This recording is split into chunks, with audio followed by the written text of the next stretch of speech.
back at it again. The weird intros, weird outros, as you'll see, much different to what you're maybe used to. Not the production level that you see with the Justin Lee edited podcast, but with Justin Lee not being here, welcome to That Scuffed Up podcast, episode 41, with me, Stephen Hayden. No, as I mentioned, no Justin Lee for this week. Unfortunately, very busy schedules for both of us, but a lot of my things got cleared up because of the rain over the weekend. A lot of baseball, a lot of wiffleball, a lot of other stuff canceled for me. So I had some free time able to do this. Justin, unfortunately, his stuff did not get canceled. So he's still been busy. But in honor of him, I'm rocking the mustache. So I'm trying to see how long this is going to work, because I'm not a big fan of the facial hair in the first place. But yeah, Justin, the schedules didn't work out for this week. So I'm taking this one solo. I'm taking this one, doing it myself, editing myself, doing all of that. So unfortunately, you're stuck with that for this week. I'm pretty sure next week he'll be back on. This is more just like a one-time thing. So anyways, welcome back in. 4 weeks have gone by in the OC Wiffleball season. Stuff is starting up in the wiffleball world in general. Things are starting to pick up as we go into March and April and things like that. But for now, we are here, and finally I can show off my Winter 2023 award as well. These were a little delayed, but basically get a wiffleball bat with the D1 Silver Slugger for me, because that's what I won in the Winter 2023 season. If you ever win this award, say Hank Aaron or Silver Slugger award, if you win, just like Tyler Moore and I won, I would not recommend hitting with these if you want to preserve these. All of this right here was just on one swing, a home run swing, to be fair. It wasn't by me though. The guy wanted to test it out, but yeah, if you're interested in wanting to preserve this, I would recommend not swinging with these. This has been sitting in my car for a little while, so a lot of the other stuff is either messed up from when I got it or from just sitting in there. But yeah, this work was literally just one swing. So if you ever are fortunate enough to win this, I would recommend not swinging with that in the game, unless you want to see a bunch of orange pieces flying all over the place. But that sits over to the side. One of the biggest award I've got so far, it's from OC Wiffleball, with a new style of bat coming out here. Sits over next to a home run derby champion trophy I got from different tournaments. I got one of my bats over there, my other bats, my solar bats, and along with me, I got all my other stuff up above me. So the collection has grown.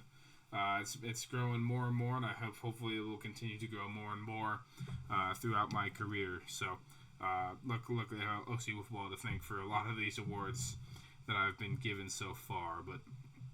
But anyways, enough stalling for me. Let's get into some of these Week 4 results here. Some very interesting results here that happened this week.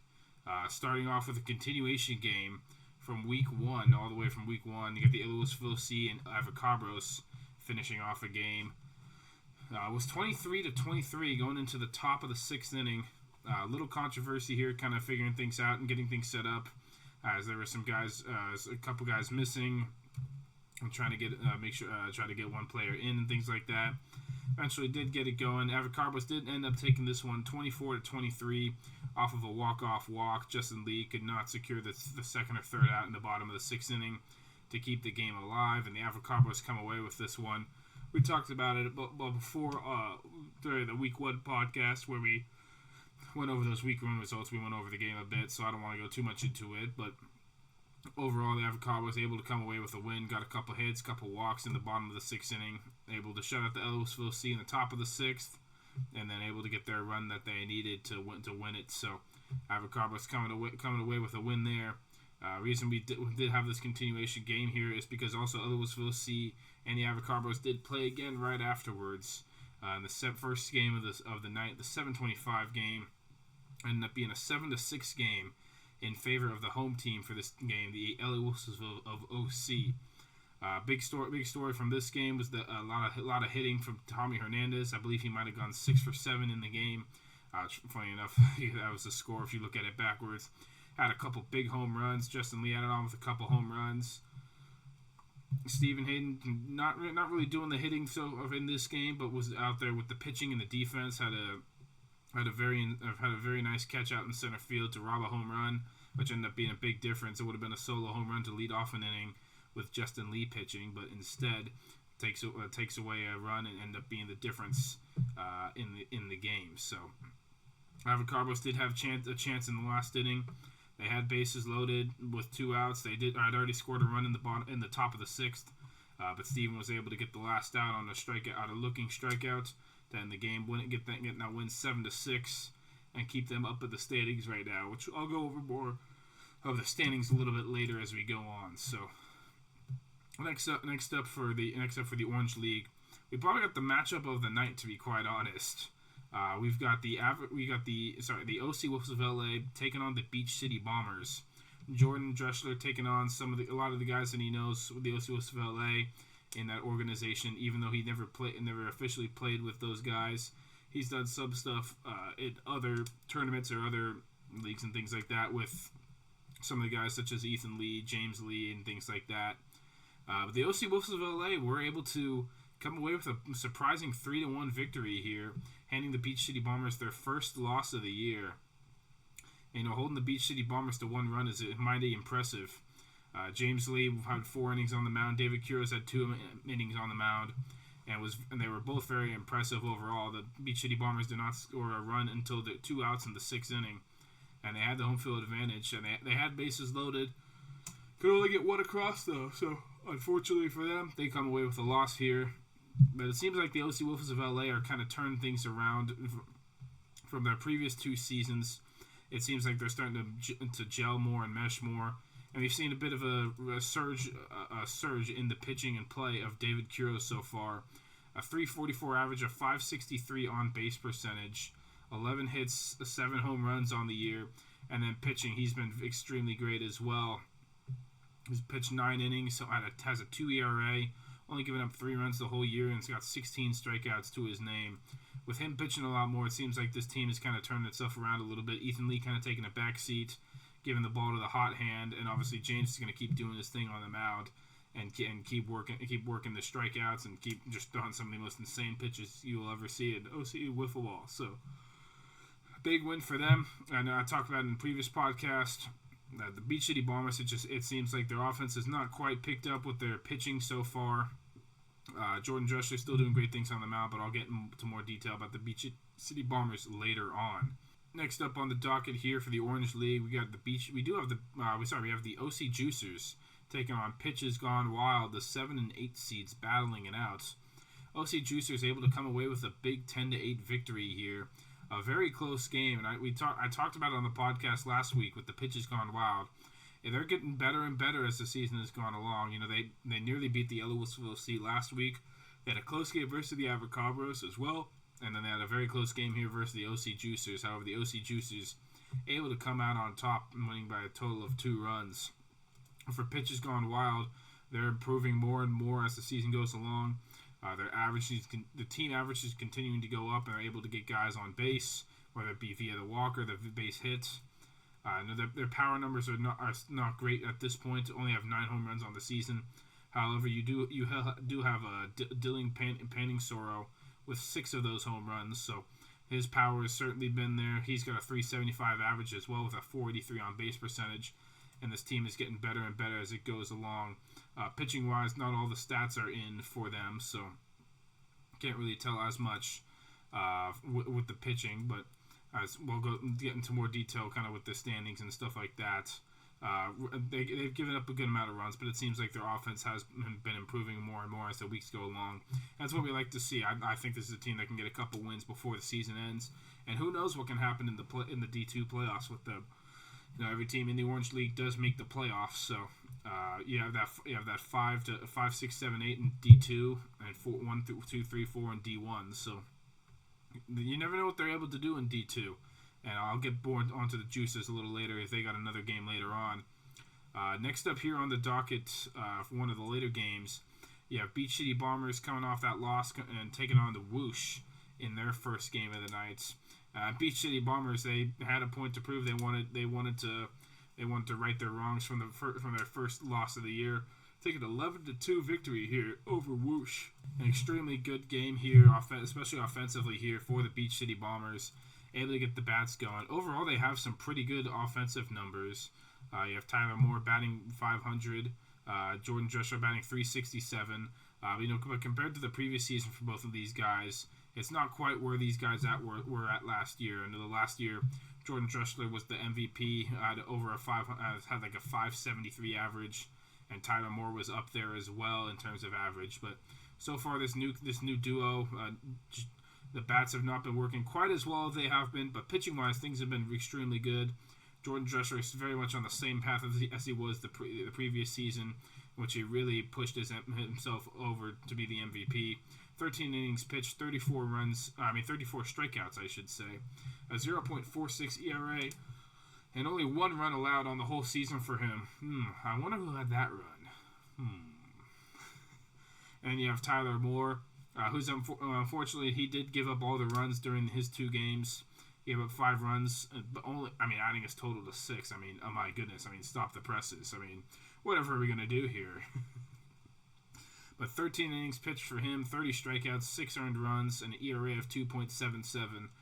Both of them had an ERA of like 0.86 last time. That's not good. That's never going to last for a full season. Even Jordan last season finished with like a 1.24 ERA or something like that. And that was still ridiculous in and of itself. I don't see either Jordan or Tyler's ERA lasting below a 1. I don't see really anyone's ERA lasting below a 1, to be totally honest with you. But so far, things have been very good pitching-wise for those two. And you have Charlie Mixon in there a bit as well on the mound. Only got a couple innings so far, but as the season goes on, we'll see how he does. For Whoosh, the biggest thing right now is just getting the offense going.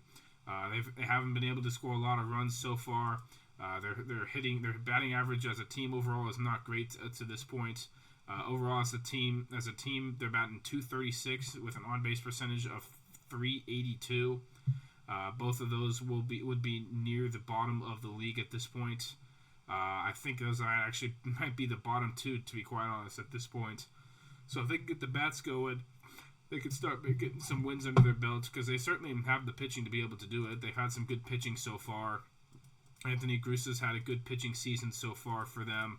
As a 3.92 ERA, 15 and 1/3 innings pitched, 17 strikeouts, and 10 runs allowed.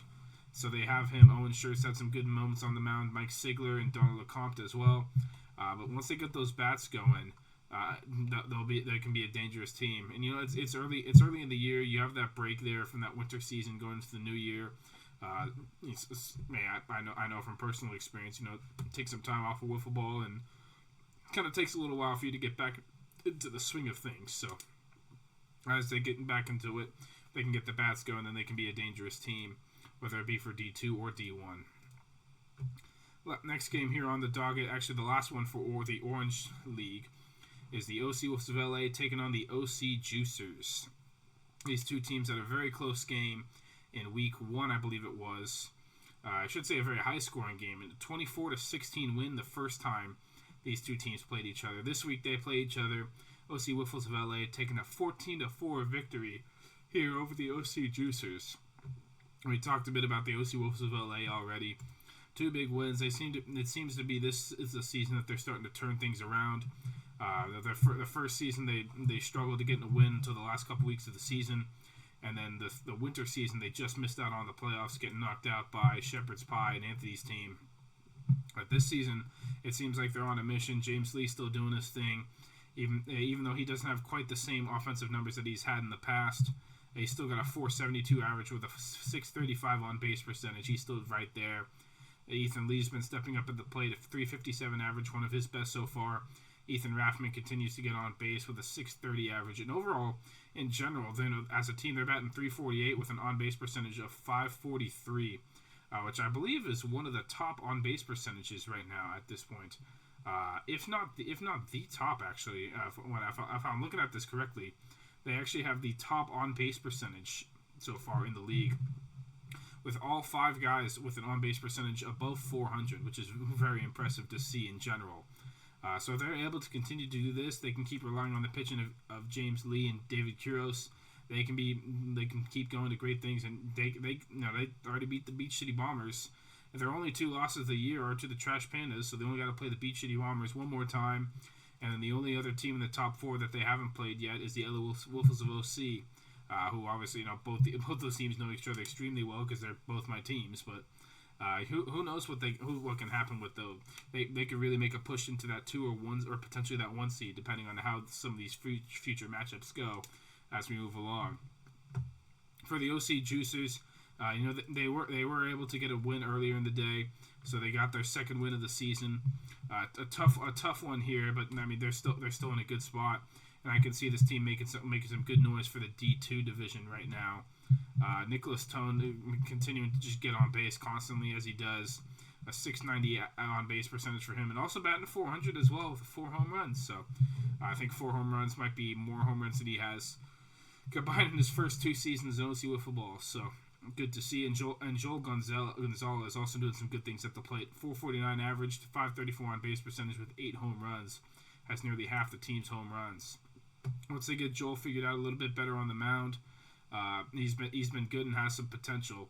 But as he continues to figure things out and get that ERA down, and keep the number of earned runs low, I think this team can be in there for that D2 title, potentially even pushing for that D1 spot. Who knows? But for this game overall, OC Wiffles of LA, they're on a roll right now. We'll see if they can continue their roll into next week, where I believe, if I'm not mistaken, they're taking on. Let me look at this right quick. They are taking on the Avocabros, so to me an interesting matchup. Avocabros just split the season with the LA Wolves of OC. We'll see if the OC Wolves of LA are able to fare any differently. Next game up was supposed to be a game between the LA Wolves of OC and the Trash Pandas. Unfortunately, Trash Pandas not able to make it out for this week, so this will be made up in week 5. It's on the schedule already. This will be made up at week 5 at 7:25. So this game, we're not going to talk about it, obviously, because it didn't happen. I mean, it makes sense in my mind, at least. I'm moving on to the Purple League here. You have 2 games here in the Purple League for this week. First game, you got the Beat Shitty Babes taking on the Sheeps. Sheeps getting their first victory of the season in a 13-10 victory. Good to see in the Purple League. Purple League, we like to see a bunch of teams win.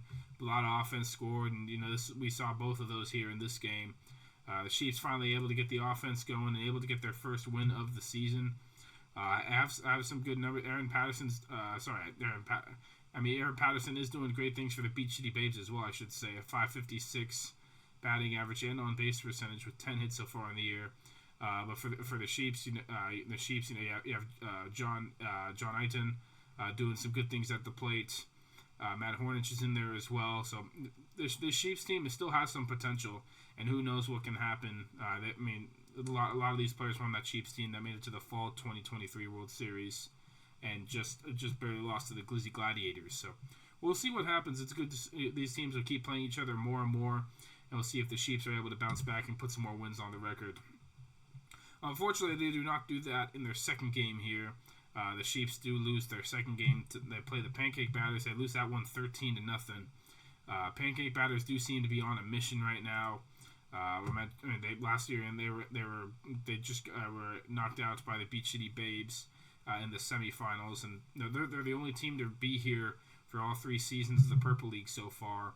But maybe this could be the year that they're able to get it done. They have some great production from guys like Anthony Garcia or girls like Katie Shinrock, or even guys like Chad French as well. Katie Shinrock being was the Winter Player of the Year, I believe. It was either winter or the fall. I'm blanking off the top of my head, but it was one of those 2. She was the Purple Woman of the Year.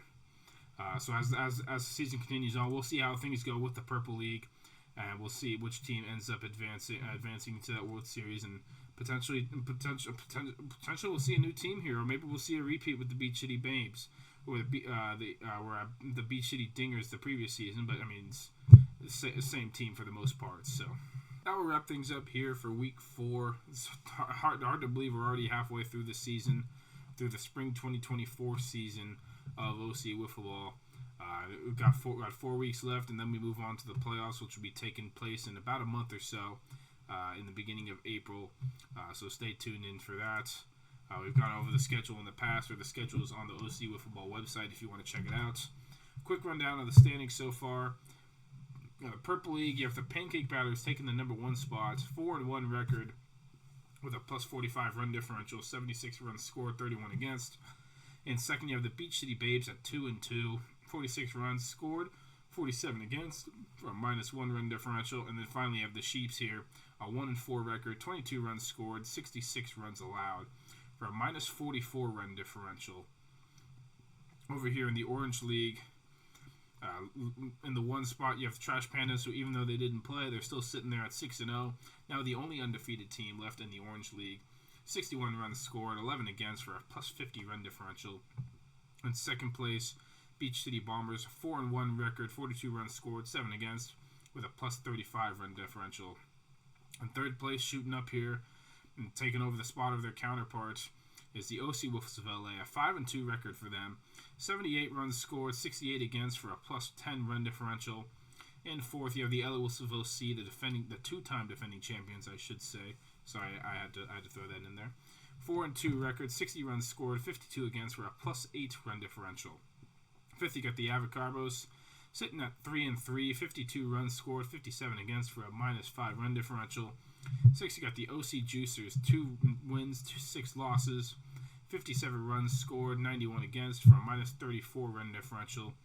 In seventh, you got Whoosh, 1-5 record overall, 28 runs scored, 56 against for a minus 28 run differential. And then finally, in your last spot, you have Pitches Gone Wild, 0-6 so far, 36 runs scored, 85 allowed for a minus 49 run differential.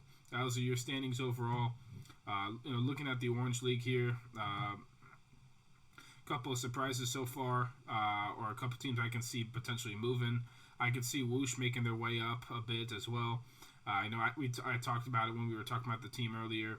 I said their pitching's been good. If they can just get their offense going, that's gonna make them a dangerous team. And so far, in terms of runs allowed, they're 4th right now in runs allowed. They're even ahead. They're ahead of some teams above them, such as the Avocarbos and the OC Wiffles of LA. But they have scored the least amount of runs right now. Only scoring 28 so far, which they're 8 behind the Pitches Gone Wild right now, which will have 36 and sit at 0-6 right now. If they can get the offense going, who knows what's going to happen. I talked about it with the top of the schedule, or the top of the standings, I should say, with the OC Wiffleball LA. Given their schedule, given who they've played already, I could see them shooting up potentially. That top 4 is going to be very interesting. It's been pretty close so far. So far, Trash Pan has kind of been that really dominant team. But they still have to play teams like the Beach City Bombers and the Wiffleball C twice. So we'll see what happens with the rest of this season, the rest of the standings as we move on. It's going to be very interesting to see who is able to come out with the first championship of the 2024 season. Will someone take over the LA Wiffleball C reign? We will soon find out. But we did have an event over the weekend as well. We had the Beach Series going on. There's 3 games that were originally scheduled. One of those had to get postponed to a different date. It was supposed to be the Beach City Bombers and the LA Wiffleball C taking on each other at the Beach Series. Unfortunately, the Beach City Bombers were not able to get out.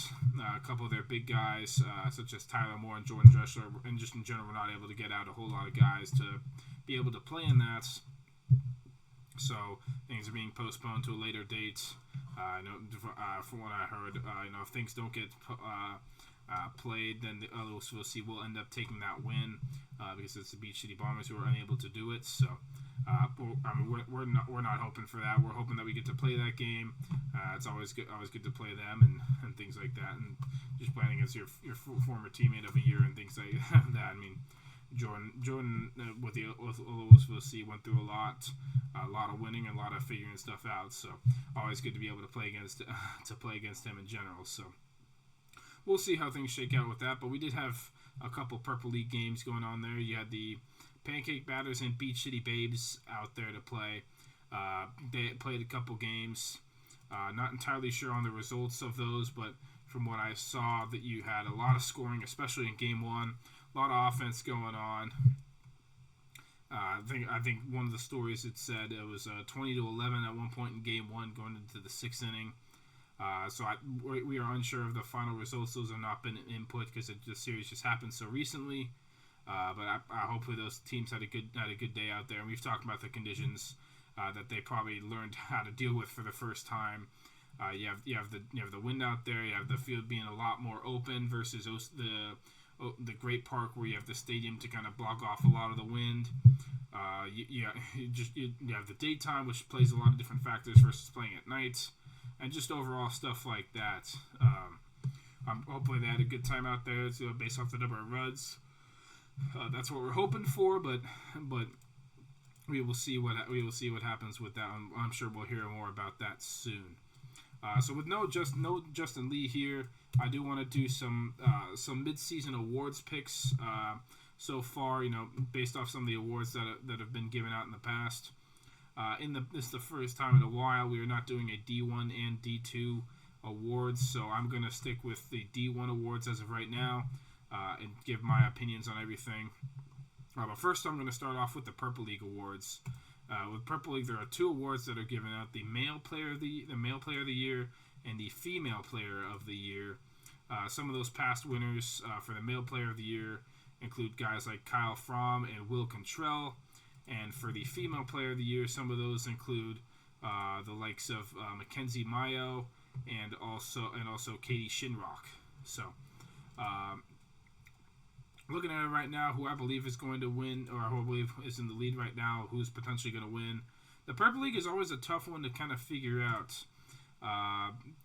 It's always tough to kind of figure out who's going to end up winning that one, those awards and things like that. It can be based off a lot of factors, and given that it's the Purple League, it's not necessarily always the stats. It's a lot of times based off of other things right now. But when I look at the stats here.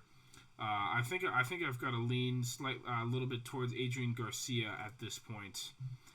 Adrian Garcia has pitched a few number of innings so far, 4 2/3 innings, a 6.52 ERA, 5 runs given up, and 3 strikeouts. But it's offensively where he shows a lot of the work and a lot of it. So a 5.50 average for him, so 6.54 on base percentage. If you can just get those number of at bats up and plate appearances up and continue the path that he's on. He is my mid-season winner for the Male Player of the Year. And for the Female Player of the Year, I would go with Erin Patterson right now. Erin Patterson, not as much of a pitcher, has pitched 1 inning, gave up 4 runs. It's more for the offensive prowess that she has. Is second in the entire Purple League in terms of average. Only person being above her is Tyler Moore, who I did not include in this vote for Orange League purposes. But Erin Patterson, 5.56 average and on base percentage so far, 5 home runs, 10 hits so far. If she can get that number of at bats up and continue this pace, you could see her walking away with that Female Player of the Year. But those are my 2 picks right now. As we move on here to the Orange League. The Orange League, there's been a lot of intriguing things that have been happening so far. A lot of different stuff to look at. I'm going to start off with some of the pitchers, the 2 pitcher awards. You have the Relief Pitcher of the Year, and you have the Cy Young at this point. Relief Pitcher of the Year is usually based off of someone who doesn't have the most innings pitched on their team, but still has some very good numbers. When looking at this for the Relief Pitcher of the Year, to me at this point it's kind of a 2-horse race between David Quiros and Mo Wright. Mo Wright has the 3.69 ERA, 13 innings pitched, 29 strikeouts, 8 earned runs allowed. Who's the second pitcher on the Trash Pandas behind Blake Fitzgerald, who I'll talk more about later. But right now, at this current mid-season point, my winner for the Relief Pitcher of the Year would be David Quiros. 9 innings pitched for him, 2 ERA, I should say, 3 runs allowed, and 16 strikeouts. And I believe we're going to see more and more of him on the mound as we keep going. Obviously, the second pitcher here, James Lee, who is going to be that first pitcher for that team as long as he's on the team. And so for me, my Relief Pitcher of the Year at this point through the midseason would be David Quiros. Next pitching award I've got on here is the Cy Young.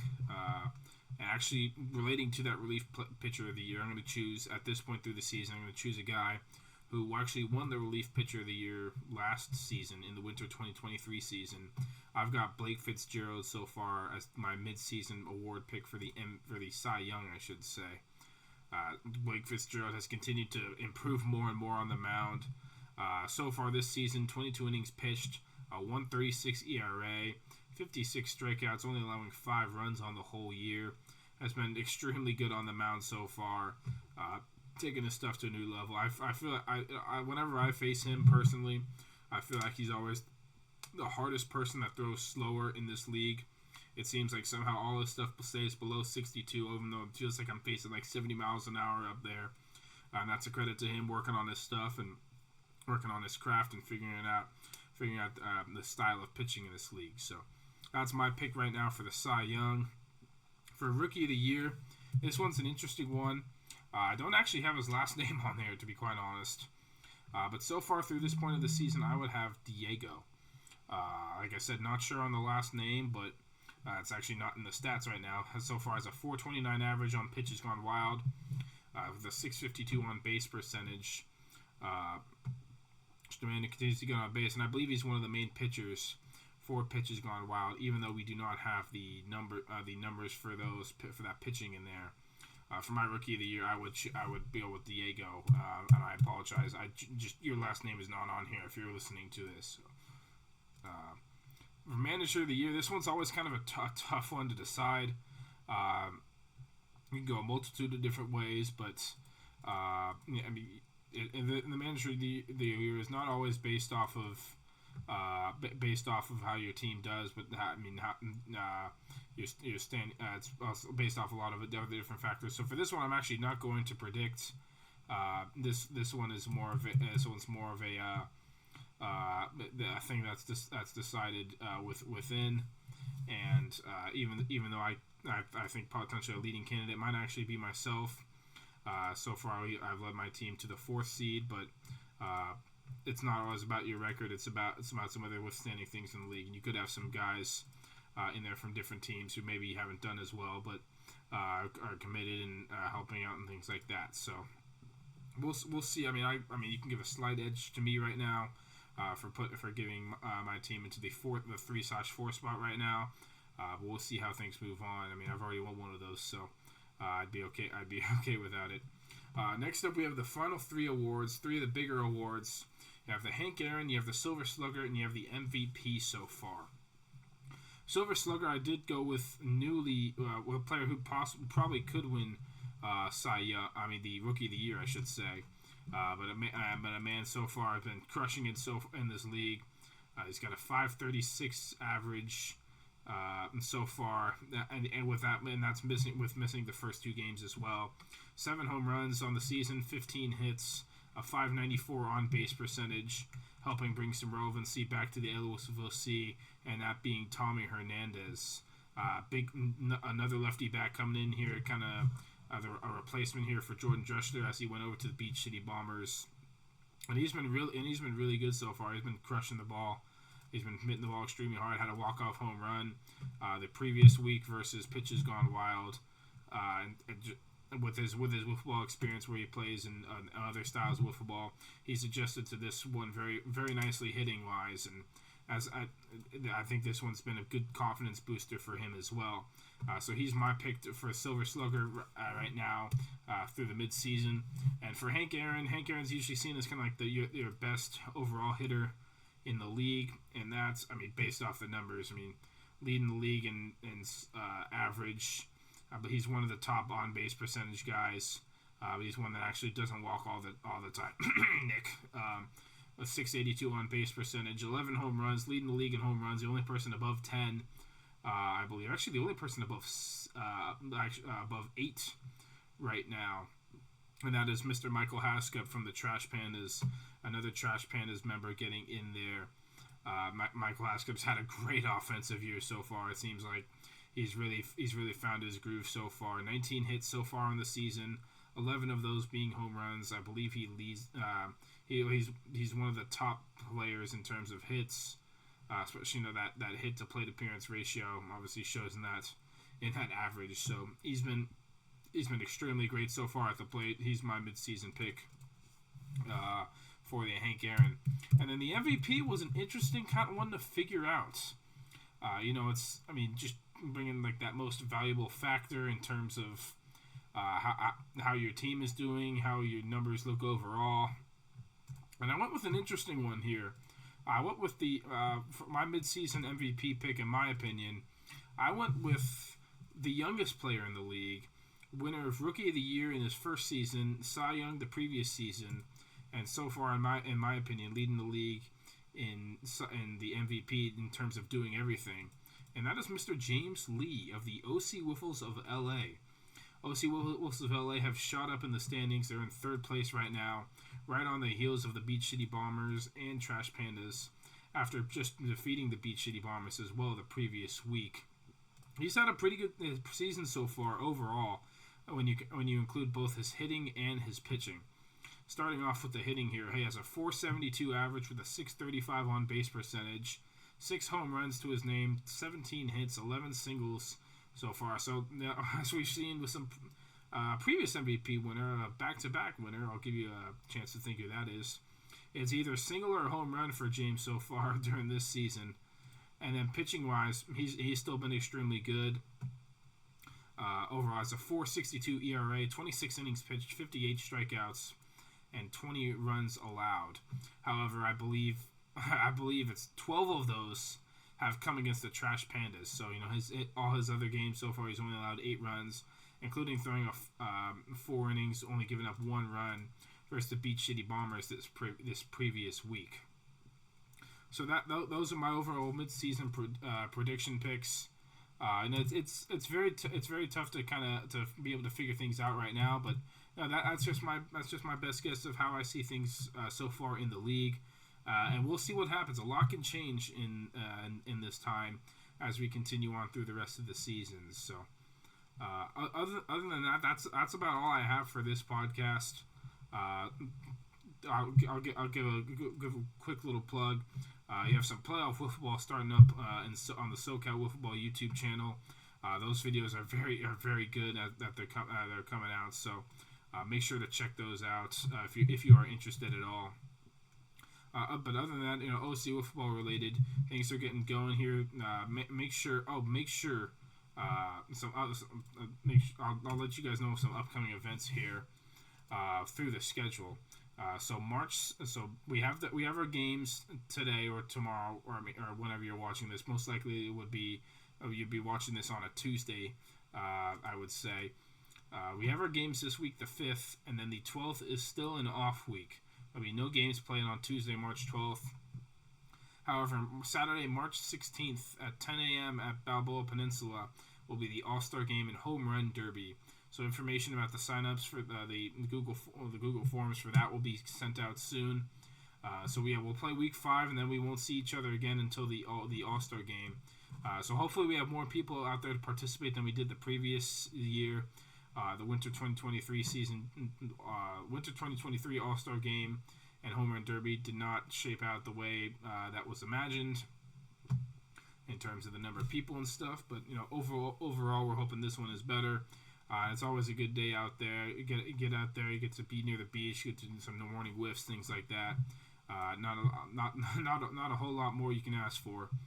And then the next 3 Tuesdays in a row we play, March 9th, March 26th, and April 2nd. You have the playoffs on March 8th. That's a Monday, so make sure. Every team will be playing in the playoffs except for the 1 seed in the Purple League. They will get an automatic bye to the World Series on Tuesday. So make sure you work around that. You have 6:30, 7:30, and 8:30 scheduling for the playoffs as of this moment. And then for the Spring 2024 World Series is for both leagues. Will be taking place Tuesday, April 9th, starting at 6:30. For playoffs and stuff, it could necessarily be on one of those side softball fields, especially the Monday dates. That's yet to be determined or told, so make sure you stay updated with that and stay in touch with your emails as they keep getting sent out. Also, speaking of emails, one event that has been being sent out recently is the information for the Spring 2024 Golf Tournament. As I'm pulling up the information here, get some different details here with it. You have the Spring 2024 Golf Tournament on sale still. A different location here for the golf tournament. The first time it's ever going to be taking place at Oso Creek Golf Course, if I'm not mistaken. We've been at Miles Square Golf Course before, which Justin and I played in that one time. And I played in that one on that course twice with OC Wiffleball. And then they've been Strawberry Farms Golf Course in Irvine. This one's taking place at Oso Creek Golf Course on Sunday, May 24th. This one's starting off at 8:20 a.m. The sixth golf event that we've had so far in OC Wiffleball at Oso Creek Golf Course in Mission Viejo. So some of you guys, it may be a little bit far of a drive. I'm not sure I'm able to go to this one, but overall, it's actually very, very, very much close to me. Only a little 15-minute drive without any use of the freeways. So I might be making my way out there. I have to figure out with my schedule if I'm available for that or not. Carts included, 18 holes. You have it's a par 61 course over and with 18 holes, and there are some prizes in there as well. There's a $400 cash prize for the winning team, for the winning duo, and a $100 cash prize for the second place team. This one for this tournament, it's will be a best ball scramble. The teams will be with 2 players. So if you are interested in this, reach out to Anthony or just sign up right away. It doesn't have to be with people from OC Wiffleball. You can bring out some outside people and just have them come play a good day of golf. So. And with best ball scramble, you have both players take a shot. You use your best ball, and you have both players take a shot from that same spot, and then you just continue on and on, trying to get as low of a score as you can. We'll see. I think we had the Bad News Dingers have had a lot of success in the golf tournament with guys like Joe Reese, and I'm blanking on the other person's name, but he's the back-to-back winner. They've had a lot of success here at these golf tournaments. So if they're there or if they're not there, we'll see if anyone's able to overtake them. I know guys like Donald LeCompte are good golfers as well, so maybe this could be his time. So if you are interested in that, make sure to reach out. And also there are some other games going on around here. You have a longest drive on a certain hole, which based off of how much how many people play in it, you win half the pot if you win the longest drive. Same thing with the closest to the pin game. That's a new one, I believe.